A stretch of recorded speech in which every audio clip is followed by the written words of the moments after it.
Okay, അപ്പം നമ്മുടെ ഒന്നാമത്തെ ദിവസം ട്രെയിനിങ്ങിന്റെ രണ്ടാം പാർട്ടിലേക്ക് എല്ലാവരും ഒരിക്കൽ കൂടി സ്വാഗതം ചെയ്യുകയാണ്. ഇനി നമ്മൾ ശ്രദ്ധിക്കാൻ പോകുന്നത് എന്തൊക്കെ ഡോക്യുമെന്റ്സ് ആണ് നമുക്ക് ബിസിനസ് ചെയ്യാൻ ആവശ്യമായിട്ടുള്ള ഡോക്യുമെന്റ്സ്, അതേപോലെ തന്നെ എന്തൊക്കെ ലൈസൻസ് ആണ് നമ്മൾ ബിസിനസ് തുടങ്ങുമ്പോൾ നമ്മൾ എടുത്തു വെച്ചിരിക്കേണ്ട ലൈസൻസ് എന്നതാണ് നമ്മൾ നോക്കുന്നത്. ഓക്കെ, ആദ്യം നമ്മൾ നോക്കുന്നത് ഫുഡ് പ്രൊഡക്റ്റ്. നമ്മളൊരു ബിസിനസ് തുടങ്ങുമ്പോൾ നമ്മൾ എന്തൊക്കെ കാര്യങ്ങളാണ് ശ്രദ്ധിക്കേണ്ടത്? ഓക്കെ, ഏത് രീതിയിലാണ് നമ്മൾ ലൈസൻസ് എടുക്കേണ്ടത്, അതാണ് നമ്മൾ നോക്കുന്നത്. ഓക്കെ, ഇതിൽ ഫസ്റ്റ് വൺ എന്ന് പറയുന്നത് FSSA registration and FSSA licence. ഇതിൽ ഏതെങ്കിലും ഒരെണ്ണം നിങ്ങൾ നിർബന്ധമായിട്ടും എടുത്തിരിക്കണം. പിന്നെ നിങ്ങൾ എന്തൊരു ഐറ്റം നിങ്ങൾ പാക്ക് ചെയ്ത് വിൽക്കുന്നുണ്ട്, നിങ്ങൾ വെയിങ് മെഷീൻ ഉപയോഗിക്കുന്നുണ്ടെങ്കിൽ നിങ്ങൾ തീർച്ചയായിട്ടും നിങ്ങൾ പാക്കർ ലൈസൻസും എടുത്തിരിക്കണം. ഓക്കെ, FSSA ലൈസൻസ് എന്ന് വെച്ച് കഴിഞ്ഞാല്, അല്ലെങ്കിൽ രജിസ്ട്രേഷൻ എന്ന് വെച്ച് കഴിഞ്ഞാല്, ഫുഡ് കാറ്റഗറി സെല് ചെയ്യാൻ വേണ്ടി ഫുഡ് അതോറിറ്റി നമുക്ക് തരുന്ന രജിസ്ട്രേഷൻ ഓർ ലൈസൻസ് ആണ്. ഓക്കെ, രജിസ്ട്രേഷന്റെ ലൈസൻസിന്റെയും വ്യത്യാസം എന്താന്നുള്ള അടുത്ത സ്ലൈഡിൽ നമ്മൾ പറയുന്നുണ്ട്. ഓക്കെ, പിന്നെ നിങ്ങൾ ഒരു മാനുഫാക്ചറിങ് ആണെങ്കിൽ നിങ്ങൾ നിർബന്ധമായിട്ട് നിർബന്ധമല്ല, ഓപ്ഷണൽ ആണ്. നിങ്ങൾ KSFT എടുത്തു വെക്കുന്നത് നന്നായിരിക്കും. KSFT എന്ന് വെച്ച് കഴിഞ്ഞാൽ ഇപ്പൊ കേരള സർക്കാരിന്റെ ഒരു സർട്ടിഫിക്കറ്റ് ആണ് KSFT. ഓക്കെ, അപ്പൊ KSFT എടുത്തു വെക്കുന്നത് നന്നായിരിക്കും. പിന്നെ MSME ഉണ്ട്, അതെല്ലാം ഓപ്ഷണൽ ആണ്. നിങ്ങൾ ഒരു മുദ്രാ ലോണിന് അപ്ലൈ ചെയ്യുന്നുണ്ടെങ്കിൽ, അല്ലെങ്കിൽ ബാങ്കിൽ ബിസിനസ് പരമായിട്ടുള്ള എന്തെങ്കിലും ലോണിന് അപ്ലൈ ചെയ്യുന്നുണ്ടെങ്കിൽ, അവർ ഈ പറഞ്ഞ പോലെ നിങ്ങൾ മാനുഫാക്ചറിങ് ആണെങ്കിൽ KSFTയും MSMEയും ചോദിക്കാറുണ്ട്. ഓക്കെ, അത് കഴിഞ്ഞിട്ടാണ് GST. ഓക്കെ, GST എന്ന് പറയുന്നത് ഓപ്ഷണൽ ആണ്, പക്ഷെ GSTന്റെ ക്രൈറ്റീരിയ നമ്മൾ വരും സ്ലൈഡിൽ നമ്മൾ നോക്കുന്നുണ്ട്.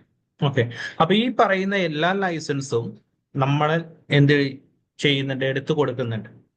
ഓക്കെ, അപ്പൊ നിങ്ങൾക്ക് ഈ പറയുന്ന ലൈസൻസ് നിങ്ങളുടെ ഈ ക്ലാസ്സുകൾ കഴിഞ്ഞിട്ട് ഈ പറയുന്ന ഏതെങ്കിലും ലൈസൻസ് നിങ്ങൾക്ക് ആവശ്യമുണ്ടെങ്കിൽ ഈ താഴെ കൊടുത്തിരിക്കുന്ന വാട്സാപ്പ് നമ്പറിൽ കോൺടാക്ട് ചെയ്തു കഴിഞ്ഞാൽ അവര് കൃത്യമായിട്ടുള്ള രേഖകൾ നിങ്ങളെ നിന്ന് മേടിച്ച് പെർഫെക്റ്റ് ആയിട്ട് വർക്ക് ചെയ്ത് തീർത്തു തരും. ഓക്കെ, തുടർന്ന് നിങ്ങൾക്കുള്ള എല്ലാ ഡൗട്ട് കാര്യങ്ങളും അവര് ക്ലിയർ ചെയ്ത്.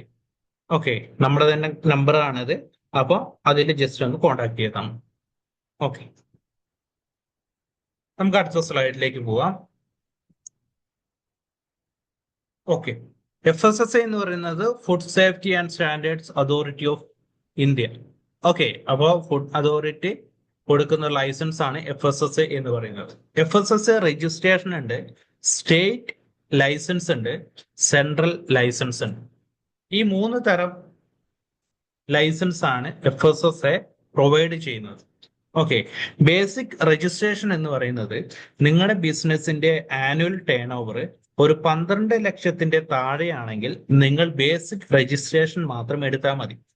ഓക്കെ, അതിന്റെ ബിസിനസ് ടൈപ്സ് താഴെ ഇവിടെ കൊടുത്തിട്ടുണ്ട്. ചെറിയ രീതിയിൽ ബിസിനസ് ചെയ്യുന്നവർ, ഓക്കെ, ടെമ്പററി ആയിട്ട് ഇപ്പൊ സ്റ്റോളൊക്കെ ഇടുന്നവരും ഈ പറയുന്ന പോലെ രജിസ്ട്രേഷൻ മാത്രം എടുത്താൽ മതി. ഓക്കെ, രജിസ്ട്രേഷൻ ആദ്യം വലിയ പൈസ ചെലവ് കാര്യങ്ങളൊന്നുമില്ല, പക്ഷെ ലൈസൻസ് ആവുമ്പോൾ ഒരു 4000-5000 രൂപ ഗവൺമെന്റ് ഫീസ് തന്നെ വരുന്നുണ്ട്. ഓക്കെ, അപ്പൊ ചെറുകിട വ്യവസായികള് നിങ്ങൾ വീട്ടിലിരുന്നിട്ട് ചെറിയ രീതിയിൽ ഹോം മെയ്ഡ് ബിസിനസ് ആയിട്ട് ചെയ്യുന്നുണ്ടെങ്കിൽ നിങ്ങൾ ഈ പറഞ്ഞ രജിസ്ട്രേഷൻ എടുത്താൽ മതി.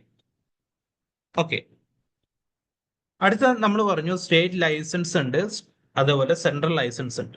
സ്റ്റേറ്റ് ലൈസൻസ് എന്ന് പറയുന്നത് നിങ്ങളുടെ ടേൺ ഓവർ 12 ലക്ഷത്തിന്റെയും 20 കോടിയുടെയും ഇടയിലാണ് നിങ്ങളുടെ ടേൺ ഓവർ വരുന്നെങ്കിൽ നിങ്ങൾ ഈ പറയുന്ന പോലെ സ്റ്റേറ്റ് FSSA ലൈസൻസ് എടുത്താൽ മതി. ഓക്കെ, ദെൻ സെൻട്രൽ ലൈസൻസ് എടുക്കുമ്പോൾ നിങ്ങൾ സ്റ്റേറ്റ് വിട്ട് ബിസിനസ് ചെയ്യുകയാണെങ്കിൽ, പിന്നെ അതേപോലെ തന്നെ നിങ്ങളുടെ ടേൺ ഓവർ 20 കോടിന്റെ മേലെ വരികയാണെങ്കിലും നിങ്ങൾ തീർച്ചയായിട്ടും സെൻട്രൽ ലൈസൻസ് എടുത്തിരിക്കണം. സെൻട്രൽ ലൈസൻസ് അല്ലെങ്കിൽ സ്റ്റേറ്റ് ലൈസൻസ് എടുക്കുമ്പോൾ കുറച്ച് ഫോർമാലിറ്റീസ് ഉണ്ട്. അതിന് നിങ്ങൾക്ക് സെപ്പറേറ്റ് റൂം വേണ്ടി വരും, നിങ്ങളുടെ വർക്കേഴ്സിന്റെ ഹെൽത്ത് കാർഡ് വേണ്ടി വരും, അതിന്റെ ഇൻഫ്രാസ്ട്രക്ചർ കാര്യങ്ങൾ വേണം. അവർ വന്നിട്ട് ഇത് ഓഡിറ്റ് കാര്യങ്ങളൊക്കെ ചെയ്യാനുള്ള ചാൻസ് കൂടുതലാണ്. ഓക്കെ, അപ്പൊ ഈ 3 തരത്തിലാണ് FSSA ലൈസൻസ് വരുന്നത്. നിങ്ങൾ ചെറിയ രീതിയിൽ ബിസിനസ് ചെയ്യുവാണെങ്കിൽ നമ്മൾ നേരത്തെ കണ്ട FSSA രജിസ്ട്രേഷൻ മാത്രം എടുത്താൽ മതി. ഓക്കെ, ഇതാവുമ്പോൾ എല്ലാം കൂടി നമുക്ക് ഒരു 1000-ന്റെ താഴെയോ നമുക്ക് ചാർജ് വരുന്നുള്ളൂ. ഓക്കെ, 1000, 500, 500-ന്റെ 1000-ന്റെ ഇടയിൽ മാത്രമേ നമുക്ക് ചാർജ് വരുന്നുള്ളൂ. ഓക്കെ, അടുത്തതാണ് GST രജിസ്ട്രേഷൻ. എല്ലാവർക്കും ഉള്ള ഡൗട്ടാണ് GST. ഒരു ബിസിനസ് തുടങ്ങുമ്പോൾ GST രജിസ്ട്രേഷൻ എടുക്കണോ വേണ്ടയോ എന്നുള്ളത്. ഓക്കെ, അപ്പൊ GST രജിസ്ട്രേഷൻ എടുക്കണോ വേണ്ടയോ എന്ന് ചോദിച്ചു കഴിഞ്ഞാൽ, ചെറിയ രീതിയിൽ നിങ്ങൾ ബിസിനസ് ചെയ്യുകയാണ്, നിങ്ങൾ കേരളത്തിൽ മാത്രം ബിസിനസ് ചെയ്യുകയാണെങ്കിൽ നിങ്ങൾ GST എടുക്കേണ്ട ആവശ്യമില്ല. ഓക്കെ, GST എന്ന് പറയുന്നത് GST is known as goods and service tax. Okay, നമ്മളുടെ ഗുഡ്സിനോ അല്ലെങ്കിൽ എന്തെങ്കിലും സർവീസസിനോ നമ്മള് ടാക്സ്, ഗവൺമെന്റിന് അടയ്ക്കുന്ന ടാക്സിന്റെ സംവിധാനമാണ് ഈ പറയുന്ന GST എന്ന് പറയുന്നത്. ഓക്കെ, ഇനി GSTന്റെ ക്രൈറ്റീരിയകൾ എന്തൊക്കെയാണ്, ആരൊക്കെയാണ് GST എടുത്തിരിക്കേണ്ടത്, അതിന്റെ ക്രൈറ്റീരിയകൾ കാര്യങ്ങൾ ജസ്റ്റ് നമുക്കൊന്ന് നോക്കാം. ഓക്കെ, GST എടുക്കേണ്ടവര്, നിങ്ങളിപ്പോ ചെറിയ രീതിയിലാണ് ബിസിനസ് ചെയ്യുന്നെങ്കിൽ നിങ്ങൾ ഈ പറയുന്ന പോലെ GST എടുക്കേണ്ട ആവശ്യം വരുന്നില്ല. ശരി, ഓക്കെ. ടേൺ ഓവറിന്റെ ബേസിലാണെങ്കിൽ നിങ്ങൾ ഗുഡ് സപ്ലൈ ആണെങ്കിൽ, ഓക്കെ, സർവീസ് പ്രൊവൈഡർ അല്ല, ഗുഡ് സപ്ലൈ, എന്തെങ്കിലും മാനുഫാക്ചറിങ്ങോ ട്രേഡിങ്ങോ കാര്യങ്ങൾ ചെയ്യുകയാണെങ്കിൽ നിങ്ങളുടെ ആനുവൽ ടേൺ ഓവർ 40 ലക്ഷത്തിന്റെ മേലെ പോവുകയാണെങ്കിൽ നിങ്ങൾ GST നിർബന്ധമായിട്ട് എടുത്തിരിക്കണം. ഓക്കെ, അതേപോലെ തന്നെ നിങ്ങളുടെ സർവീസ് പ്രൊവൈഡർ ആണ്, നിങ്ങൾ എന്തെങ്കിലും സർവീസ് കാര്യങ്ങൾ പ്രൊവൈഡ് ചെയ്യുന്ന ടീമാണെങ്കിൽ നിങ്ങൾ എന്ത് ചെയ്യണം, ടേൺ ഓവർ 20 ലക്ഷത്തിന്റെ മേലെയാണെങ്കിൽ നിങ്ങൾ ഈ പറഞ്ഞ GST നിർബന്ധമായിട്ടും എടുത്തിരിക്കണം. ഇതാണ് രണ്ട് ക്രൈറ്റീരിയ. ഓക്കെ, അടുത്ത ക്രൈറ്റീരിയ എന്ന് പറയുന്നത്, നിങ്ങൾ കൊമേഴ്സിൽ ബിസിനസ് ചെയ്യുന്നുണ്ടെങ്കിൽ നിങ്ങൾ നിർബന്ധമായിട്ടും GST എടുത്തിരിക്കണം. ഓക്കെ, കൊമേഴ്സ് ബിസിനസ് ആണ് നമ്മുടെ ടോപ്പിക്ക്. ഓക്കെ, ഈ ഫേസ്ബുക്കിലും OLXിലും വിൽക്കുമ്പോൾ ഒന്നും GSTന്റെ ആവശ്യം വരുന്നില്ല. ഓക്കെ, അതേസമയം ഫ്ലിപ്കാർട്ട്, ആമസോൺ, മീഷോ, ജിയോമാർട്ട് എന്നീ കൊമേഴ്സിൽ നിങ്ങൾ ബിസിനസ് ചെയ്യുകയാണെങ്കിൽ ഈ പറയുന്ന ടേൺ ഓവർ ഒന്നും അവർ നോക്കില്ല. ഓക്കെ, ഈ ടേൺ ഓവറിന്റെ താഴെയാണെങ്കിൽ പോലും നിങ്ങൾ GST നിർബന്ധമായിട്ടും എടുത്തിരിക്കണം. ഓക്കെ, അത് കഴിഞ്ഞിട്ട് കുറച്ച് സ്പെഷ്യൽ കേസസ് ഉണ്ട്. അതായത് നിങ്ങൾ സ്റ്റേറ്റ് വിട്ട് ബിസിനസ് ചെയ്യുന്നുണ്ടെങ്കിൽ നിങ്ങൾ എന്ത് ചെയ്യണം, GST കാര്യങ്ങളൊക്കെ എടുത്തിരിക്കണം. ഓക്കെ, അങ്ങനെ ഒരുപാട് ക്രൈറ്റീരിയകൾ ഉണ്ട് GSTക്ക്. ഓക്കെ, അപ്പൊ GST ശരിക്കും നിങ്ങൾ കൊമേഴ്സ് ബിസിനസ് ചെയ്യുന്നില്ല, നിങ്ങൾ സ്റ്റേറ്റ് വിട്ട് ബിസിനസ് ചെയ്യുന്നില്ല, നിങ്ങളുടെ വീടിന്റെ ചുറ്റുപാടും അല്ലെങ്കിൽ നിങ്ങളുടെ ജില്ലയ്ക്ക് ചുറ്റുപാടും അല്ലെങ്കിൽ നിങ്ങളുടെ സംസ്ഥാനത്തിന്റെ ഉള്ളിൽ മാത്രമാണ് നിങ്ങൾ ബിസിനസ് ചെയ്യുന്നത്, നിങ്ങളുടെ ടേൺ ഓവർ 40 ലക്ഷത്തിന്റെ മേലെ പോകുന്നില്ലെങ്കിൽ നിങ്ങൾ GST എടുക്കേണ്ട ആവശ്യം വരുന്നില്ല. ഓക്കെ, മറിച്ച് ആരൊക്കെയാണ് എടുക്കേണ്ടത്, നിങ്ങളുടെ ടേൺ ഓവർ 40 ലക്ഷത്തിന്റെ മേലെയാകുകയും നിങ്ങളുടെ സർവീസ് ആണ് നിങ്ങൾ പ്രൊവൈഡ് ചെയ്യുന്നെങ്കിൽ 20 ലക്ഷത്തിന്റെ മേലെ വരികയും, അതേപോലെ അതൊന്നും പെടാണ്ട് നിങ്ങൾ കൊമേഴ്സിൽ ബിസിനസ് ചെയ്യുന്നുണ്ടെങ്കിലും സ്റ്റേറ്റ് വിട്ട് നിങ്ങൾ ബിസിനസ് ചെയ്യുന്നുണ്ടെങ്കിലും മാത്രം നിങ്ങൾ GST എടുത്താൽ മതി. ഓക്കെ, GST എടുത്തിരിക്കുമ്പോൾ നിങ്ങൾ ശ്രദ്ധിക്കേണ്ട കുറച്ച് കാര്യങ്ങളുണ്ട്. അപ്പൊ GSTനെ കുറിച്ച് നമുക്ക് ക്ലാസ്സിലേക്ക് പോയി കഴിഞ്ഞാൽ നമുക്ക് ഒരുപാട് പറയാനുണ്ട്, ഒരുപാട് പഠിപ്പിക്കാനുണ്ട്. അപ്പൊ അതിലേക്ക് ഞാൻ കിടക്കുന്നില്ല. GST നമുക്ക് എല്ലാ മാസവും ഫയൽ ചെയ്യണം. GSTR1 GSTR3B എന്ന് പറയും. ഓക്കെ, വളരെ സിമ്പിൾ ആയിട്ട് മാത്രമേ ഞാൻ പറയുന്നുള്ളൂ. ഓക്കെ, അഡ്വാൻസ് മോഡിലേക്ക് ഞാൻ പോകുന്നില്ല. GSTR1 എന്ന് പറയുന്നത് നിങ്ങളുടെ ബിസിനസ് നടന്നത് ഗവൺമെന്റിനെ കാണിക്കുക. ഓക്കെ, എല്ലാ മാസം 11-ാം തീയതിക്ക് മുന്നേ GSTR1 ഫയൽ ചെയ്യുക. ഓക്കെ, GSTR3B എന്ന് പറയുന്നത് നിങ്ങൾ ഫയൽ ചെയ്ത ടാക്സ് നിങ്ങൾ ഗവൺമെന്റിന് അടയ്ക്കുന്നതാണ് GSTR3B. അപ്പൊ ഈ രണ്ട് ഫയലിംഗ് റെഗുലർ GST എടുത്തവർക്ക് വരുന്നുണ്ട്.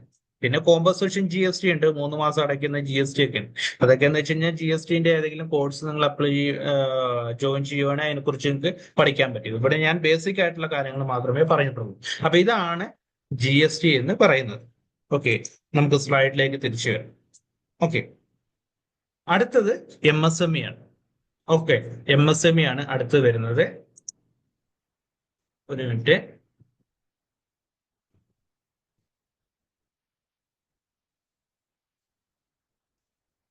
MSME സർട്ടിഫിക്കറ്റ് ഓക്കെ, അപ്പൊ GST കുറിച്ച് നമ്മൾ പഠിച്ചു. അടുത്ത നമ്മൾ വരുന്നത് ക്ലോത്തിങ് ബിസിനസ് ആണ്. ഓക്കെ, ക്ലോത്തിങ് ബിസിനസ് ചെയ്യുന്നവര് എന്തൊക്കെ ലൈസൻസ് എടുത്തിരിക്കണം? ഓക്കെ, അവര് പ്രത്യേകിച്ച് എടുക്കേണ്ടത് MSME എടുക്കുക. MSME എടുത്ത് വെച്ചിട്ട് ഈ പറഞ്ഞ പോലെ നിങ്ങൾ വീട്ടിലിരുന്നിട്ടാണ് ചെയ്യുന്നെങ്കിൽ കേട്ടോ, വീട്ടിലിരുന്നിട്ട് ചെറിയ രീതിയിലാണ് ചെയ്യുന്നെങ്കിൽ MSME മാത്രം ആവശ്യമുള്ളൂ. പിന്നെ നിങ്ങൾ വലിയ ഷോപ്പായിട്ട് ചെയ്യുന്നവര് ആണെങ്കിൽ നിങ്ങൾ എന്ത് ചെയ്യുക, പഞ്ചായത്തിൽ നിന്ന് അല്ലെങ്കിൽ മുനിസിപ്പാലിറ്റിയിൽ നിന്ന് ഒരു ലൈസൻസ് കിട്ടും. ഓക്കെ, ട്രേഡിംഗ് ലൈസൻസും കൂടി എടുത്തു വെക്കുന്നത് നന്നായിരിക്കും. ഓക്കെ, GST എന്ന് പറയുന്നത് ഓപ്ഷണൽ ആണ്. നമ്മൾ നേരത്തെ പറഞ്ഞ ക്രൈറ്റീരിയ ഏതെങ്കിലും ഒന്ന് നിങ്ങൾ മീറ്റ് ചെയ്യുവാണെങ്കിൽ മാത്രം നിങ്ങൾ GST എടുത്താൽ മതി. ഓക്കെ, അടുത്ത drug and cosmetic item. Okay, ഡ്രഗും ആൻഡ് പിന്നെ cosmetic item, beauty product, health care product, pain relief oil, soap പൊടി, അതേപോലെ washing powder, sorry washing soap, അതേപോലെ ബാത്തിങ് സോപ്പ്, അങ്ങനെയുള്ള ഐറ്റങ്ങളൊക്കെ നിങ്ങൾ ചെയ്യുമ്പോൾ നിങ്ങൾ നിർബന്ധമായിട്ടും എടുത്തിരിക്കേണ്ട ലൈസൻസുകളാണ്. ഒന്ന് MSME നിങ്ങൾ എടുത്തു വെക്കുക. ഓക്കെ, മാനുഫാക്ചറിങ് ആണെങ്കിൽ സ്വിഫ്റ്റും എടുത്തു വെക്കുക. ഓക്കെ, അത് കഴിഞ്ഞിട്ട് നിങ്ങൾ എന്തൊരു ഐറ്റം പാക്ക് ചെയ്ത് വെക്കുമ്പോൾ നിങ്ങൾ നിർബന്ധമായിട്ടും എടുത്തിരിക്കേണ്ട ലൈസൻസ് ആണ് പാക്കർ ലൈസൻസ്. ലീഗൽ മെട്രോളജിന്റെ അണ്ടറിലാണ് പാക്കർ ലൈസൻസ് വരുന്നത്. ഓക്കെ, അപ്പൊ പാക്കർ ലൈസൻസും എടുക്കുക. പിന്നെ ഡ്രഗ് ആൻഡ് കോസ്മെറ്റിക് ലൈസൻസ്, നിങ്ങളുടെ എന്ത് തരം ബിസിനസ് ആണോ നോക്കിയിട്ട് അതിനുള്ള ഡ്രഗ് ആൻഡ് കോസ്മെറ്റിക് ലൈസൻസും നിങ്ങൾ നിർബന്ധമായിട്ടും എടുത്തു വെച്ചിരിക്കണം.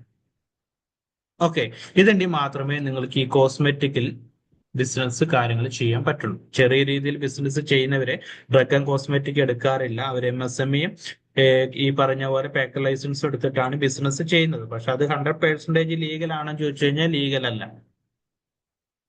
ഓക്കെ, നിങ്ങൾക്ക് ഈ ഡ്രഗ് ആൻഡ് കോസ്മെറ്റിക് ലൈസൻസ് കിട്ടണമെങ്കിൽ നിങ്ങൾക്ക് വീട്ടിലിരുന്ന് ബിസിനസ് ചെയ്താൽ കിട്ടില്ല. നിങ്ങൾക്ക് സെപ്പറേറ്റ് ഒരു കടമുറി വേണം, അതിനുള്ള ഇൻഫ്രാസ്ട്രക്ചർ വേണം, അതിനുള്ള ക്വാളിഫൈഡ് സ്റ്റാഫ് വേണം. അങ്ങനെ ഒരുപാട് ക്രൈറ്റീരിയകൾ. അപ്പൊ അതൊക്കെ ഉണ്ടെങ്കിൽ മാത്രമേ നിങ്ങൾക്ക് എന്ത് ചെയ്യുള്ളൂ, ഡ്രഗ് ആൻഡ് കോസ്മെറ്റിക് ലൈസൻസ് കിട്ടുകയുള്ളൂ. ഓക്കെ, പാക്കർ ലൈസൻസ് എന്ന് വെച്ചാൽ നമ്മൾ ഓൾറെഡി പറഞ്ഞല്ലോ, പാക്കർ ലൈസൻസ് ലീഗൽ മെട്രോളജിന്റെ അണ്ടറിൽ നിന്ന് കിട്ടുന്നതാണ്. പിന്നെ നിങ്ങളൊരു കാര്യം പ്രത്യേകം ശ്രദ്ധിക്കേണ്ടത്, വെയിങ് മെഷീൻ എന്ന് പറയുന്നത് നിങ്ങളുടെ വീട്ടിലുണ്ടാകുന്ന പഴയ വെയിങ് മെഷീൻ ഒന്നും ഉപയോഗിക്കരുത്. ഓക്കെ, കാലിബ്രേറ്റ് ആയിരിക്കുന്ന വെയിങ് മെഷീൻ മാത്രം ഉപയോഗിക്കുക. പുതിയ വെയിങ് മെഷീൻ നിങ്ങൾ ഓൺലൈനിൽ ഒന്നും മേടിക്കാതെ അടുത്തുള്ള കടകളിലൊന്ന് ചെന്ന് മേടിച്ചിട്ട് അവരെ നിന്ന് കാലിബ്രേറ്റഡ് സർട്ടിഫിക്കറ്റ് മേടിക്കുക. ഓക്കെ, എല്ലാ കൊല്ലം നിങ്ങൾ എന്ത് ചെയ്യണം, ഈ ഒരു വെയിങ് മെഷീൻ നിങ്ങൾ കാലിബ്രേറ്റ് ചെയ്തുകൊണ്ടിരിക്കണം. ഓക്കെ, പിന്നെ അതർ ബിസിനസ്, വേറെ എന്തെങ്കിലും ബിസിനസ് ചെയ്യുന്നവർ ഈ പറഞ്ഞ പോലെ MSME GST ഓപ്ഷണൽ ആണ്. പാക്കർ ലൈസൻസ് നിർബന്ധമാണ്. എന്തൊരു ഐറ്റം നിങ്ങൾ റീപാക്ക് ചെയ്യുന്നുണ്ടെങ്കിൽ ഈ പാക്കർ ലൈസൻസ് നിർബന്ധമാണ്. പലരും ഹോൾസെയിൽ ആയിട്ട് എടുത്തിട്ട് റീറ്റെയിൽ ആയിട്ട് കൊടുക്കുന്നവരുണ്ട്, പാക്ക് ചെയ്ത് കൊടുക്കുന്നുണ്ട്. ഓക്കെ, അപ്പൊ അങ്ങനെയുള്ളവരൊക്കെ ശ്രദ്ധിക്കേണ്ടതെന്ന് വെച്ച് കഴിഞ്ഞാല് പാക്കർ ലൈസൻസ് നിർബന്ധമാണ്. പാക്കർ ലൈസൻസ് നിങ്ങൾ എടുത്തിരിക്കണം. ഓക്കെ,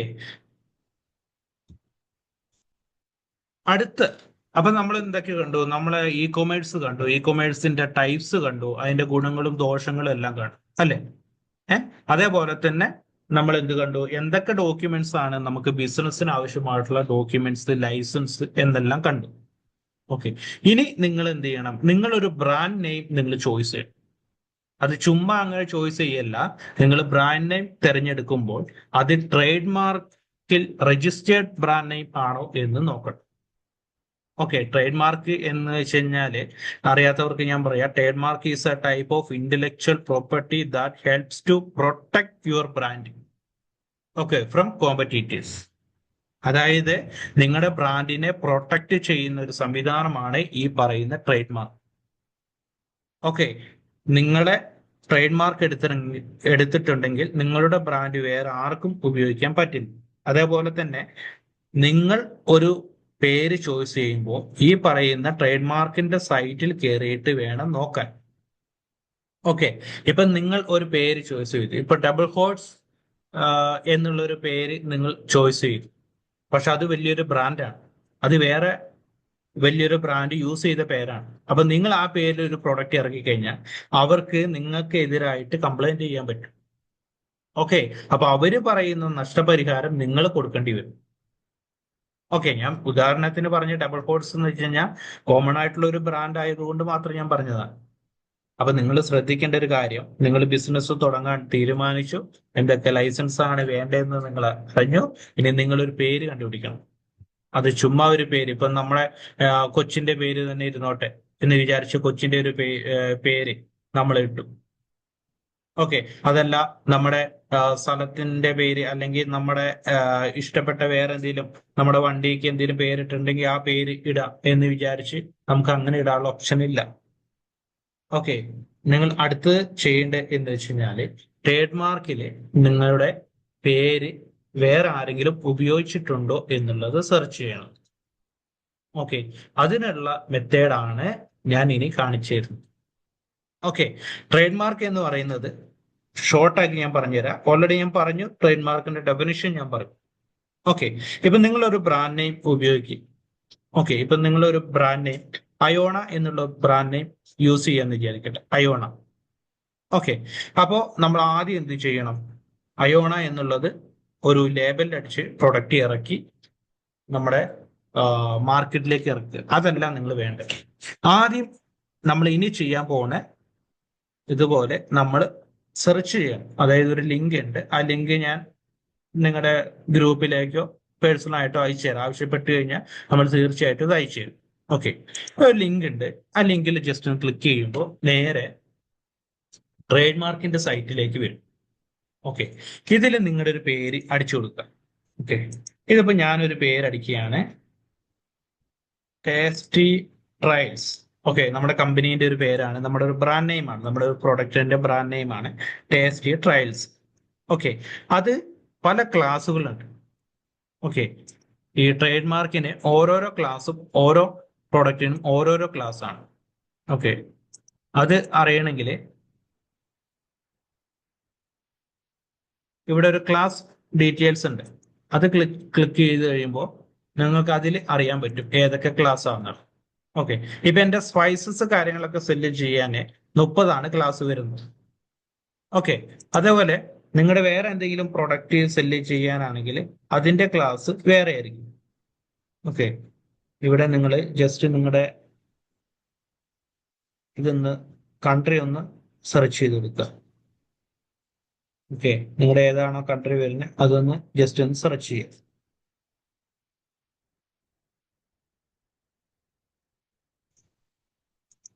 ഇവിടെ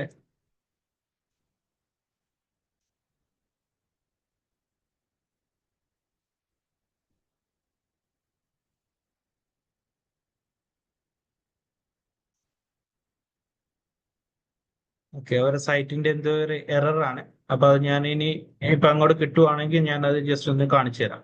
ഓക്കെ,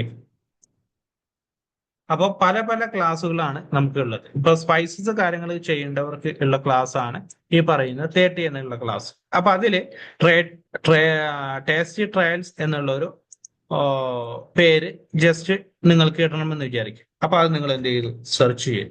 സെർച്ച് ചെയ്തിട്ട് ക്യാപ്ച കാര്യങ്ങളൊക്കെ അടിച്ചു കൊടുത്തു, സെർച്ച് കൊടുത്തു. ഓക്കെ, 684 332. ഓക്കെ, നിങ്ങൾ സെർച്ച് ചെയ്യും. ഇത് സെർച്ച് ചെയ്യുമ്പോൾ രജിസ്റ്റേർഡ് എന്ന് പറഞ്ഞിട്ട് കാണിക്കും. ഇത് നമ്മുടെ ബ്രാൻഡാണ്, ഇത് ഓൾറെഡി രജിസ്റ്റേർഡ് എന്ന് പറഞ്ഞിട്ട് ഇവിടെ കാണിക്കുന്നുണ്ട്. അപ്പൊ ഈ പേര് നിങ്ങൾക്ക് എന്ത് ചെയ്യാം? ഉപയോഗിക്കാൻ പറ്റില്ല. ഇത് ഓൾറെഡി ഒരു കമ്പനി രജിസ്റ്റേർഡ് ചെയ്ത് ഇരിക്കുന്ന പേരാണ്. ഓക്കെ, അപ്പൊ നിങ്ങൾ ഇനി ഇടാൻ പോകുന്ന പേര് എന്ത് ചെയ്യുക? നിങ്ങളുടെ ഇതിന്റെ കാറ്റഗറി അനുസരിച്ച് ഓരോ ക്ലാസ് ഉണ്ടെന്ന് ഞാൻ പറഞ്ഞു.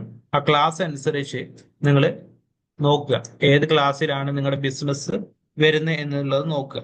ഓക്കെ, ആ ക്ലാസ്സിന്റെ ഒരു PDF ഞാൻ ജസ്റ്റ് ഡൗൺലോഡ് ചെയ്തിട്ട് ഞാൻ ജസ്റ്റ് ഇട്ട് തരാം. ഓക്കെ, ഗ്രൂപ്പിൽ ഇട്ട് തരാം. ഇപ്പൊ ഇത് നമുക്ക് ഇതിൽ കിട്ടുന്നില്ല. ഓക്കെ, സൈറ്റിന്റെ എന്ത് ഇഷ്യൂ ആയിട്ട് കിട്ടുന്നില്ല.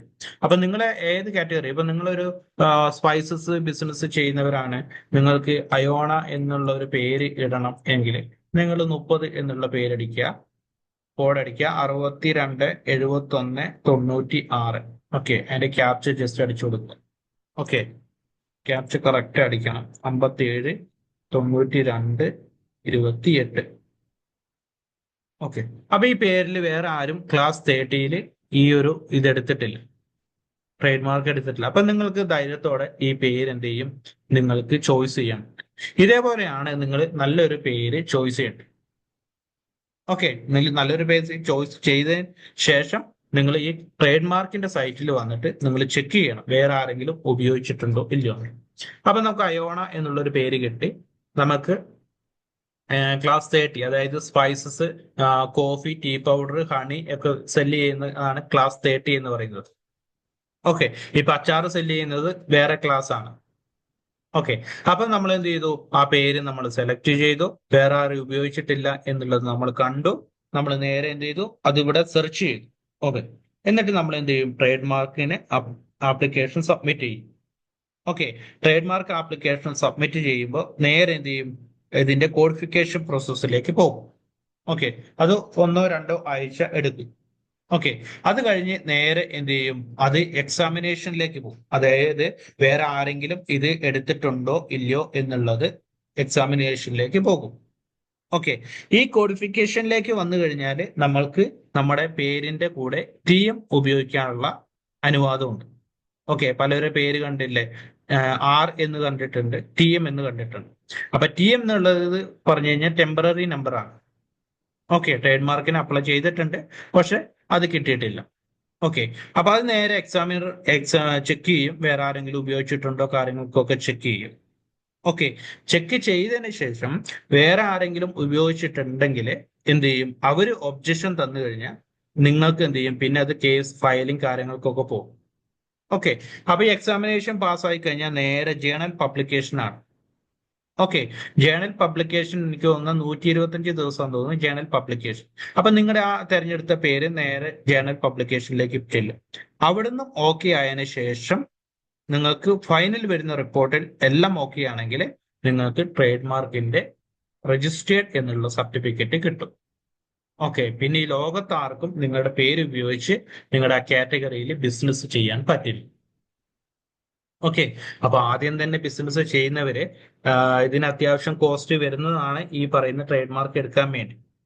ഓക്കെ, ട്രേഡ് മാർക്ക് എടുക്കണമെങ്കിൽ ഈ പറയുന്ന വാട്സാപ്പ് നമ്പറിൽ ജസ്റ്റ് കോൺടാക്ട് ചെയ്ത് കഴിഞ്ഞാൽ നമ്മൾ തന്നെ അതിന്റെ പേപ്പർ വർക്ക് കാര്യങ്ങളൊക്കെ ചെയ്തു തരും, നമ്മൾ തന്നെ ചെയ്തു കൊടുക്കുന്നുണ്ട്. ഓക്കെ, അപ്പൊ ട്രേഡ് മാർക്ക് വേണ്ടവർ ഈ നമ്പറിൽ കോൺടാക്ട് ചെയ്യുക, നമ്പർ നോട്ട് ചെയ്യുക. ഓക്കെ, അപ്പൊ ആദ്യം തന്നെ ബിസിനസ് ചെയ്യുന്നവര് ട്രേഡ് മാർക്കിന് അത്യാവശ്യം കോസ്റ്റ് വരുന്നുണ്ട്, 10-15,000 രൂപേന്റെ താഴെ വരുന്നുണ്ട്. ഓക്കെ, അപ്പൊ അത് ആദ്യം തന്നെ ഇതെടുക്കണം എന്ന് നമ്മൾ നിർബന്ധം പിടിക്കാറില്ല. പക്ഷെ ഇതാണ് ലീഗൽ പരമായിട്ടുള്ള കാര്യങ്ങൾ. ഇതാണ് ഈ പേര് നിങ്ങൾ സെർച്ച് ചെയ്തിട്ട് നിങ്ങൾ വലിയ ബ്രാൻഡായിട്ട് ഒക്കെ ചെയ്യാൻ ഉദ്ദേശിക്കുന്നുണ്ടെങ്കിൽ തീർച്ചയായിട്ടും നിങ്ങൾ ഈ പേരെടുത്തിരിക്കണം. ഓക്കെ, അതല്ല നിങ്ങൾ ഒരു പേര് ഉപയോഗിച്ച് നിങ്ങൾ ബിസിനസ് തുടങ്ങി, കുറച്ച് അത്യാവശ്യം ബിസിനസ് വളർന്നു, പിന്നീട് നിങ്ങൾ ട്രേഡ് മാർക്ക് എടുക്കാൻ നോക്കിക്കഴിഞ്ഞാൽ ആ പേര് വേറെ ആരെങ്കിലും ഉപയോഗിച്ച് കഴിഞ്ഞാൽ പിന്നെ നിങ്ങൾക്ക് ആ പേരിൽ എടുക്കാൻ പറ്റില്ല. ഓക്കെ, പിന്നെ നിങ്ങൾ പേര് മാറ്റേണ്ടി വരും. ഓക്കെ, അപ്പൊ നിങ്ങളൊരു ബ്രാൻഡ് നെയിം നിശ്ചയിക്കുമ്പോൾ നിങ്ങൾ എന്ത് ചെയ്യണം, ട്രേഡ് മാർക്കിൽ സെർച്ച് ചെയ്യണം. ഓക്കെ, ട്രേഡ് മാർക്കിൽ സെർച്ച് ചെയ്തിട്ട് ആ പേര് വേറെ ആരെങ്കിലും ഉപയോഗിച്ചിട്ടുണ്ടോ ഇല്ലയോ എന്നുള്ള ഉറപ്പ് വരുത്തിയതിനു ശേഷം മാത്രം നിങ്ങൾ എന്ത് ചെയ്യുക, പേര് തീരുമാനിക്കുക. ഓക്കെ, അപ്പൊ നമ്മൾ പേര് കാര്യങ്ങളൊക്കെ കണ്ടു. ഇനി നിങ്ങൾക്ക് പാക്കിംഗ് മെറ്റീരിയൽസ് വേണം അല്ലെ, നിങ്ങളുടെ ബിസിനസിന്റെ ലൈസൻസ് കാര്യങ്ങളൊക്കെ കണ്ടു, പേരൊക്കെ തീരുമാനിച്ചു, FSSAI സർട്ടിഫിക്കറ്റ്, ഫുഡ് ഐറ്റം ആണ് FSSAI സർട്ടിഫിക്കറ്റ് കാര്യങ്ങളൊക്കെ കിട്ടി. ഇനി നിങ്ങൾക്ക് പ്രൊഡക്റ്റ് കിട്ടും, അതായത് പ്രൊഡക്റ്റ് പാക്ക് ചെയ്യാനുള്ള പാക്കിംഗ് മെറ്റീരിയൽസ് വേണം അല്ലേ. അത് എവിടെ നിന്നൊക്കെ കിട്ടും എന്നുള്ളതാണ് പറയുന്നത്. ഓക്കെ, ഞങ്ങൾ ഇവിടെ റെക്കമെൻഡ് ചെയ്യുന്ന കുറച്ച് പേരുണ്ട്. അപ്പൊ അതിന് 100% നമ്മൾ ഉറപ്പ് പറയുന്നില്ല, നമ്മൾ അതിന്റെ ഉത്തരവാദിത്വം നമ്മൾ എടുക്കുന്നില്ല. നമുക്ക് ചില കസ്റ്റമർക്കും അത്യാവശ്യം നല്ല രീതിയിൽ കൊടുത്ത കുറച്ച് പേരുടെ ഡീറ്റെയിൽസ് ആണ് താഴെ കൊടുത്തിരിക്കുന്നത്. ഈ JSL പാക്കിംഗ് എന്ന് പറയുന്നത് നമ്മുടെ തന്നെ ഒരു കമ്പനിയാണ്, ഗുജറാത്തിലാണ് അതിന്റെ മെയിൻ വെയർ ഹൗസ് വരുന്നത്. നമ്മൾ ചെയ്യുന്നതെന്ന് വെച്ച് കഴിഞ്ഞാൽ സ്റ്റാൻഡപ്പ് പൗച്ചസ് ആണ് ചെയ്യുന്നത്. ഓക്കെ, സ്റ്റാൻഡപ്പ് പൗച്ചസ് ജസ്റ്റ് ഗൂഗിളിൽ തന്നെ ഞാൻ അടിച്ചിട്ട് കാണിച്ചു തരാം. സ്റ്റാൻഡപ്പ് പൗച്ചസ് എന്ന് വെച്ച് കഴിഞ്ഞാൽ പലർക്കും മനസ്സിലായിട്ടുണ്ടാവും. ഈ രീതിയിലുള്ള പാക്കിംഗ് ആണ്. ഓക്കെ, ഈ രീതിയിലുള്ള പാക്കിംഗ് ആണ് നമ്മൾ ചെയ്യുന്നത്. അത് കളർ ടൈപ്പും ഉണ്ട്, പ്രിന്റഡ് ടൈപ്പും ഉണ്ട്, പേപ്പർ ടൈപ്പും എല്ലാം വരുന്നുണ്ട്. ഓക്കെ, അപ്പൊ ഈ ടൈപ്പ് കവർ നിങ്ങൾക്ക് ആവശ്യമുണ്ടെങ്കിൽ നിങ്ങൾ ജസ്റ്റ് എന്ത് ചെയ്യുക, നമ്മുടെ കോൺടാക്ട് ചെയ്യുക. ട്രേഡ് മാർക്ക് എടുക്കാൻ കൊടുത്ത നമ്പർ തന്നെയാണ് നമ്മുടെ നമ്പർ, ആ നമ്പറിലേക്ക് ജസ്റ്റ് ഒന്ന് കോൺടാക്ട് ചെയ്യുക. പാക്കിംഗ് മെറ്റീരിയൽസ് കാര്യങ്ങൾക്ക്, അതായത് ഈ സ്റ്റാൻഡപ്പ് പൗച്ച് കാര്യങ്ങൾക്ക് വേണ്ടി. ഓക്കെ, വളരെ വില കുറച്ച് തന്നെ സാൻഡ് പൗച്ച് കാര്യങ്ങൾ നമ്മൾ തരുന്നതായിരിക്കും. ഓക്കെ, പിന്നെ വരുന്നത് സോറി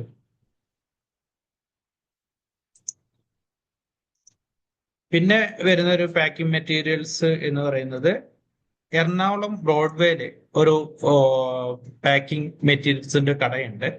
നമ്മൾ അവിടുന്ന് ബൾക്കായിട്ട് നമ്മളെ ബിസിനസിന് വേണ്ടി എടുക്കാറുണ്ട്. ഓക്കെ, അത് ബാബു ട്രേഡേഴ്സ് എന്ന് പറയും. ഓക്കെ, ഇത് ലൈവായിട്ട് ഞാൻ കാണിച്ചു തരുന്നതെന്ന് വെച്ച് കഴിഞ്ഞാല് നിങ്ങൾക്ക് അത് ഉപകാരപ്പെടും.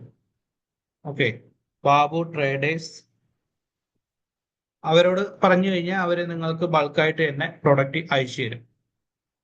ഓക്കെ, അപ്പോൾ ബാബു ട്രേഡേഴ്സ് ഗൂഗിളിൽ അവരുടെ മാപ്പ് ഉണ്ട്. അപ്പൊ അതിന്റെ ഡീറ്റെയിൽസും കാര്യങ്ങളും ഞാൻ ജസ്റ്റ് അയച്ചു തരാം.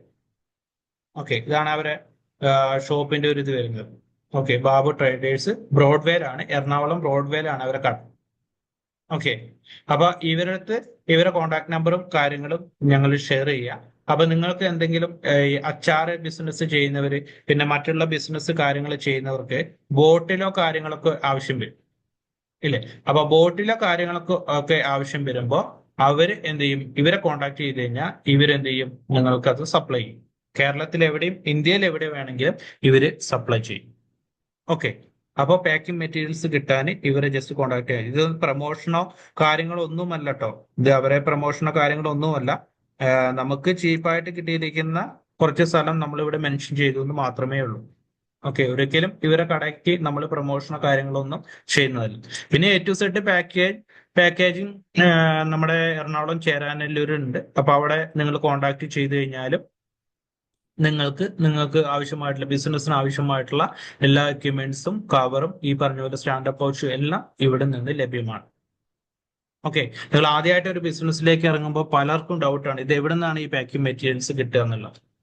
ഓക്കെ, ഞാനൊരു ബിസിനസ്സിലേക്ക് ആദ്യമായിട്ട് ഇറങ്ങിയപ്പോൾ ഞാൻ എറണാകുളം മൊത്തം കറങ്ങിയിട്ടുണ്ട് പാക്കിംഗ് ഒരു സ്റ്റാൻഡപ്പ് പൗച്ച് കിട്ടാൻ വേണ്ടി. എന്നിട്ട് എനിക്ക് എവിടെ നിന്നും ഒരു സ്റ്റാൻഡപ്പ് പൗച്ചും കിട്ടിയിട്ടില്ല. ഓക്കെ, പിന്നെ ഞാൻ സെർച്ച് ചെയ്തതാണ് India mart. Okay, India mart പലർക്കും അറിയായിരിക്കും. ഇന്ത്യ മാർട്ട് എന്നുള്ളത് നമ്മൾ ടൈപ്പ് ഓഫ് ബിസിനസ്സിൽ നമ്മൾ പഠിച്ചിട്ടുണ്ട്. B2B ബിസിനസ് നമ്മൾ പഠിച്ചിട്ടുണ്ട് അല്ലേ? അപ്പൊ അതില് ഒരു ഭാഗമാണ് ഇന്ത്യ മാർട്ട് എന്ന് പറയുന്നത്. ഓക്കെ, ഈ ഇന്ത്യ മാർട്ട് എന്നുള്ളത് ഹോൾസെയിൽ ആയിട്ട് നമുക്ക് പല പ്രൊഡക്റ്റും വില കുറഞ്ഞിട്ട് നമുക്ക് കിട്ടും. ഓക്കെ, ഇപ്പൊ നിങ്ങൾക്ക് കൊറിയർ അയക്കാൻ വേണ്ടി നിങ്ങൾക്ക് കാർഡ്ബോർഡ് ബോക്സ് വേണമെങ്കിൽ അത് ഇവിടെ കുറഞ്ഞ പൈസക്ക് പെർ പീസിന് 10 രൂപയ്ക്ക് വരെ ഇവിടെ കിട്ടും. ഓക്കെ, കാർഡ്ബോർഡ് ബോക്സ് കാര്യങ്ങളുണ്ട്.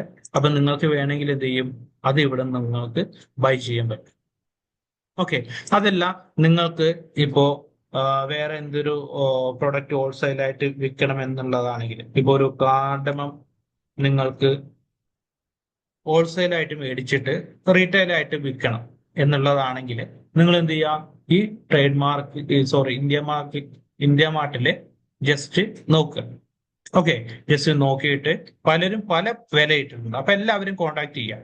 ഓക്കെ, നിങ്ങളുടെ കേരളത്തിലുള്ളവരെ കോൺടാക്ട് ചെയ്യുക, അല്ലെങ്കിൽ കേരളത്തിൽ പുറത്തുള്ളവരും കോൺടാക്ട് ചെയ്യും. ഓക്കെ, അപ്പൊ അവരെ കോൺടാക്ട് ചെയ്തിട്ട് ജസ്റ്റ് ഒന്ന് മെസ്സേജ് അയച്ചു കഴിഞ്ഞാൽ അവർ നിങ്ങളെ എന്ത് ചെയ്യും? തിരിച്ച് കോൺടാക്ട് ചെയ്യും. അപ്പൊ നിങ്ങൾക്ക് ഇപ്പോ എത്ര ഐറ്റം ആണോ നിങ്ങൾക്ക് വേണ്ടത് ആ ഐറ്റം പറഞ്ഞു കൊടുത്തു കഴിഞ്ഞാൽ അവര് കൊട്ടേഷൻ അയച്ചു തരും. ഓക്കെ, അപ്പൊ ആ കൊട്ടേഷൻ നോക്കിയിട്ട് നിങ്ങൾക്ക് എന്ത് ചെയ്യാം? പേയ്മെന്റ് കൊടുത്തു കഴിഞ്ഞാൽ അവരെന്ത് ചെയ്യും? നിങ്ങൾക്ക് ഈ ഒരു പ്രൊഡക്റ്റ് അയച്ചു തരും. ഓക്കെ, നിങ്ങളിത് സെർച്ച് ചെയ്യുമ്പോൾ വെരിഫൈഡ് ആയിരിക്കുന്നവരെ മാത്രം നിങ്ങൾ സെർച്ച് ചെയ്യാം. ഓക്കെ, ഇത് ക്ലിക്ക് ചെയ്യുമ്പോൾ തന്നെ നിങ്ങൾക്ക് അറിയാൻ പറ്റും വെരിഫൈഡ് അൺവെരിഫൈഡ് എന്ന് കാണിക്കും. അപ്പൊ വെരിഫൈഡ് ആയിരിക്കുന്നവരെ മാത്രം എന്ത് ചെയ്യുക? ചോയ്സ് ചെയ്യും. ഓക്കെ, ഇങ്ങനെയാണ് ബൾക്കായിട്ട് നിങ്ങൾക്ക് പ്രൊഡക്റ്റ് കിട്ടുന്നത്. ഓക്കെ, വളരെ വില കുറഞ്ഞ രീതിയിൽ നിങ്ങൾക്ക് പ്രൊഡക്റ്റ് കിട്ടും. ഓക്കെ, നമ്മൾ പാക്കിംഗ് മെറ്റീരിയൽസ് ആണ് പറഞ്ഞത് അല്ലേ? അപ്പൊ നിങ്ങൾക്ക് കൊറിയർ ബാഗ് ആണ് നിങ്ങൾക്ക് വേണ്ടതെങ്കിൽ കൊറിയർ ബാഗ് ഒന്ന് ജസ്റ്റ് ഒന്ന് ക്ലിക്ക് ചെയ്യും.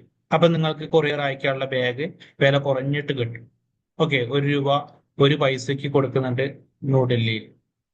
ഓക്കെ, അപ്പൊ ഇത് വേണമെങ്കിൽ ജസ്റ്റ് എന്ത് ചെയ്യുക? ഇവരെ നിങ്ങൾ ജസ്റ്റ് ഒന്ന് കോൺടാക്ട് ചെയ്യും. ഓക്കെ, ഞാൻ ജസ്റ്റ് നമ്മളെ ഒന്ന് ലോഗിൻ ചെയ്തിട്ട് കാണിക്കാൻ പറ്റുമോ നോക്കാം.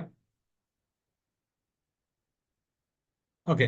അപ്പൊ ഇതാണ് നിങ്ങൾക്ക് വേണ്ടെങ്കിൽ എന്ത് ചെയ്യുക, അതിൽ ജസ്റ്റ് ക്ലിക്ക് ചെയ്യുക. എത്ര ക്വാണ്ടിറ്റി വേണം? ഒരു 100 ക്വാണ്ടിറ്റി വേണം. നെക്സ്റ്റ് കൊടുക്കുക. ഓക്കെ. എന്നിട്ട് ഏത് ടൈപ്പിലാണ് നിങ്ങൾക്ക് വേണ്ടത് അത് കൊടുക്കുക, നെക്സ്റ്റ് കൊടുക്കുക. ഓക്കെ. നെക്സ്റ്റ് കൊടുത്തു കഴിയുമ്പോൾ എന്ത് ചെയ്യും, ഇവർ നിങ്ങളെ എന്ത് ചെയ്യും, കോൺടാക്ട് ചെയ്യും. ഓക്കെ. പിന്നെ അവരെ ചാറ്റ് ചെയ്യാനുള്ള ഓപ്ഷനും കാര്യങ്ങളെല്ലാം അതിൽ വരുന്നുണ്ട്. ഓക്കെ. ഇങ്ങനെയാണ് പാക്കിംഗ് മെറ്റീരിയൽസും നിങ്ങൾക്ക് ഹോൾസെയിൽ ആയിട്ട് കിട്ടുന്നത് ഇന്ത്യ മാർട്ട് വഴി. ഓക്കെ. ഇനി അടുത്ത നമ്മൾ പറയുന്നത്, നമ്മളപ്പോ പ്രോഡക്റ്റ് ഐഡന്റിഫൈ ചെയ്തു, ബ്രാൻഡ് നെയിം നമ്മൾ ചെയ്തു, അതേപോലെ തന്നെ നമ്മൾ എന്ത് ചെയ്തു, പാക്കിംഗ് മെറ്റീരിയൽസ് കാര്യങ്ങളൊക്കെ മേടിച്ചു, പ്രൊഡക്റ്റ് ഒക്കെ റെഡിയാണ്. ഇനി നമുക്ക് എന്ത് ചെയ്യണം, സെയിൽ ചെയ്യണം. ഓക്കെ. അപ്പൊ സെയിൽ ചെയ്യാനുള്ള മെത്തേഡ് എന്തൊക്കെയാണെന്നുള്ളത് ടൈപ്സ് ഓഫ് ഇ കൊമേഴ്സിൽ നമ്മൾ പഠിച്ചിട്ടുണ്ട്, ഏത് രീതിയിലൊക്കെ നമുക്ക് സെയിൽ ചെയ്യാന്നുള്ളത്. ഓക്കെ. അപ്പൊ സെയിലിനെ ബൂസ്റ്റ് ചെയ്യുന്ന കുറച്ച് കാര്യങ്ങളാണ് ഈ അഡ്വർടൈസ്മെന്റ് എന്ന് പറയുന്നത്. ഓക്കെ. ഇതിൽ ഫേസ്ബുക്ക് ആഡ്സ് ഉണ്ട്, അത് മെറ്റ ആഡ്സ് ഉണ്ട്, അതേപോലെ തന്നെ വാട്സാപ്പ് ആഡ്സും ഉണ്ട്. രണ്ടും ഒന്നാണ്, പക്ഷെ കുറച്ചും കൂടി റിസൾട്ട് കിട്ടുന്നത് വാട്സാപ്പ് വഴി അഡ്വർടൈസ്മെന്റ് ചെയ്യുമ്പോഴാണ്. ഓക്കെ. അപ്പൊ ഈ വാട്സാപ്പ് വഴി അഡ്വർടൈസ്മെന്റ് ചെയ്യുന്നതിന്റെ റെക്കോർഡ് വീഡിയോ നമ്മൾ ചെയ്തിട്ട് നമ്മൾ ഈ ക്ലാസ്സിന്റെ ലാസ്റ്റ് ഞാൻ കാണിച്ചു തരും. ഓക്കെ. മൊബൈൽ ഫോണിൽ എങ്ങനെ നമുക്ക് വാട്സാപ്പ് വഴി നമ്മുടെ പ്രോഡക്റ്റ് അഡ്വർടൈസ്മെന്റ് ചെയ്യാന്നുള്ളത്. ഓക്കെ. അപ്പൊ ആ രീതിയിൽ നിങ്ങൾക്ക് ചെയ്യാം. പിന്നെ ഗൂഗിൾ ആഡ്സ് അക്കൗണ്ട് ക്രിയേറ്റ് ചെയ്തിട്ട് ആ രീതിയിൽ നിങ്ങളുടെ പ്രോഡക്റ്റ് ചെയ്യാൻ പറ്റും. ഓക്കെ. ഇപ്പൊ ഗൂഗിൾ ആഡ്സ് ഇപ്പൊ ചെയ്ത് കഴിഞ്ഞാല് ഇപ്പൊ ഇവിടെ ഇപ്പൊ നിങ്ങൾ എന്തെങ്കിലും ഒരു ഐറ്റം ഇപ്പൊ നിങ്ങൾ ഇവിടെ അടിക്കുകയാണെങ്കിൽ ഇപ്പോ black pepper, okay, black pepper എന്ന് അടിച്ചു കഴിഞ്ഞു. ഓക്കെ. അപ്പൊ തൊട്ട് താഴെ നമുക്ക് ഒരുപാട് പ്രൊഡക്റ്റ് കാര്യങ്ങൾ കണ്ടു. അപ്പൊ നിലവിൽ നമ്മുടെ ഈ ഏരിയയിൽ ആരും അത് അഡ്വർടൈസ്മെന്റ് ചെയ്തിട്ടില്ല. ഓക്കെ. ഇനി ഇ കൊമേഴ്സ് ലിസ്റ്റിംഗ് എന്ന് ജസ്റ്റ് ഒന്ന് ഗൂഗിളിൽ ഞാൻ അടിച്ചു. ഓക്കെ. അപ്പൊ ഇ കൊമേഴ്സ് ലിസ്റ്റിംഗ് എന്ന് അടിച്ചു കഴിയുമ്പോൾ ഈ സ്പോൺസേഡ് എന്ന് പറഞ്ഞിട്ട് കാണിച്ചു, അല്ലേ? അപ്പൊ ഇത് ഗൂഗിളിൽ അഡ്വർടൈസ്മെന്റ് ചെയ്തവരാണ്, ഇതെല്ലാം ഗൂഗിളിൽ അഡ്വർടൈസ്മെന്റ് ചെയ്തവരാണ്. അപ്പൊ അവരെ ആയിരിക്കും ആദ്യം കാണിക്കും. അപ്പൊ നിങ്ങളൊരു ബിസിനസ് തുടങ്ങി നിങ്ങളൊരു പ്രോഡക്റ്റ് സെല്ല് ചെയ്യുന്നുണ്ടെങ്കിൽ നിങ്ങൾ ഈ ഗൂഗിൾ ആഡ്സ് വഴി നിങ്ങൾ ആഡ് ചെയ്യുകയാണെങ്കിൽ നിങ്ങൾക്ക് എന്ത് ചെയ്യും, യൂട്യൂബിലും നിങ്ങളുടെ പരസ്യം വരും. അതേപോലെ തന്നെ നിങ്ങളുടെ ഈ ഗൂഗിൾ ഉപയോഗിക്കുന്ന എല്ലായിടത്തും നിങ്ങളുടെ പരസ്യങ്ങൾ ഇങ്ങനെ തെളിഞ്ഞ് ഇങ്ങനെ കാണിക്കും. ഓക്കെ. അതാണ് ഗൂഗിൾ ആഡ്സ്. ഇതൊക്കെ ഒരുപാട് പറയാനുണ്ട്, എല്ലാം വിശദമായിട്ടുള്ള ഇതിലേക്ക് നമ്മൾ കിടക്കുന്നില്ല, സമയമില്ലാത്തതുകൊണ്ട്. ഓക്കെ. അപ്പൊ ഇതാണ് അഡ്വർടൈസ്മെന്റ് ചെയ്യാനുള്ള മെത്തേഡ് വാട്സാപ്പ് ആഡ്സ്. അത് ജസ്റ്റ് നമ്മൾ ഈ ക്ലാസ്സിന്റെ അവസാനം ജസ്റ്റ് ഒരു വീഡിയോ ഞാൻ കാണിച്ചു തരാം എങ്ങനെയാണ് ചെയ്യുന്നത് എന്നുള്ളത്. ഓക്കെ. ഫേസ്ബുക്ക് ആഡ്സും എന്ന് പറയുന്ന മെറ്റ ആഡ്സ് ആണ്, അതും വലിയൊരു ചാപ്റ്റർ ആണ്. അപ്പൊ അതൊക്കെ നിങ്ങൾ എന്ന് വെച്ച് കഴിഞ്ഞാൽ ജസ്റ്റ് യൂട്യൂബ് നോക്കിയാൽ തന്നെ നിങ്ങൾക്ക് ഒരുപാട് ഇതിനെ കുറിച്ച് പഠിക്കാൻ പറ്റും. ഓക്കെ. ഇതാണ് അഡ്വർടൈസ്മെന്റ് കാര്യം.